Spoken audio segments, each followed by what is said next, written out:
Hello and good morning. My name is Stephen Harris, and today I'll be doing a persuasive PowerPoint on why we'd rather fly than drive. We're going to start off by talking about the history of traveling. We first started out traveling by walking, using our feet. We didn't have any means of transportation, anything but walking.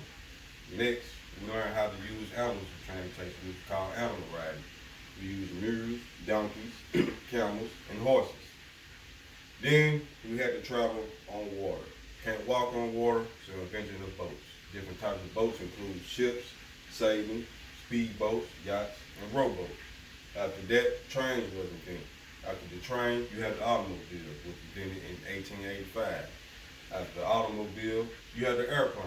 The airplane was invented by the Wright brothers in 1903.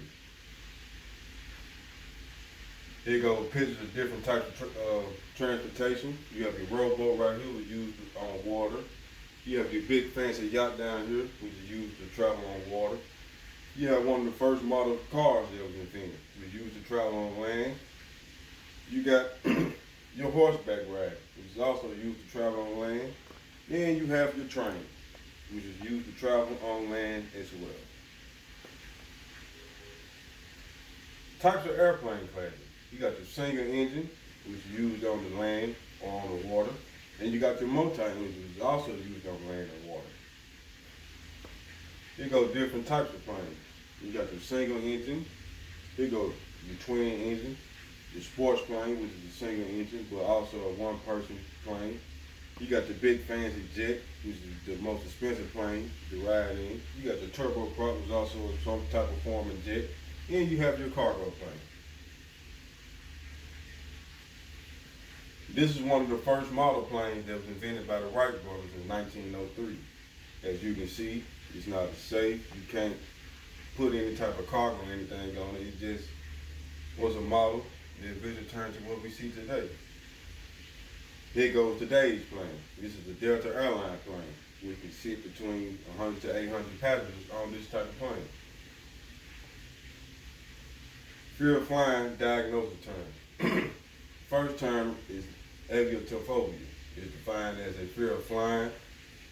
It is also referred to as aviophobia or tracheophobia. People who suffer from aviophobia become anxious and stressed at the thought of any transportation that travel in the air. The next term, your antiprecipitate anxiety, in which you start experiencing the fear of flying long before a scheduled flight. It is extremely common.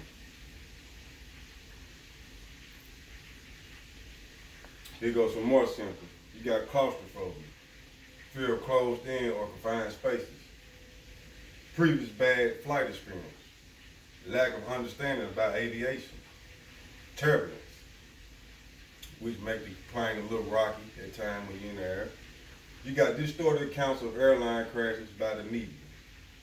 You got acrophobia, which means fear of heights, fear of terrorism or being hijacked, loss of personal control, agoraphobia, fear of open spaces, crowded public places, or leaving a safe location, fear of flying over water, fear of flying at night because you can't see, and fear of death.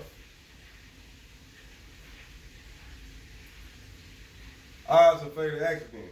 The likelihood of you dying in an airplane crash is 1 in 11 million. You have a better chance of getting struck by lightning, getting eaten by a shark, or even dying from the flu than getting killed in a plane crash, which is pretty safe. Here go a picture of an automobile accident. Seems kind of fatal right here, doesn't it? This is more likely to happen than a plane crash. Here goes some advantages of flying. Emergency. In case of emergency, taking a plane would be the quickest way if you are severely hurt. There are no plane crashes or traffic in the air. An airplane can turn a 24-hour car drive into a 4 to 5 hour plane ride.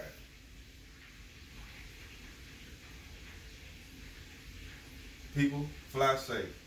The end.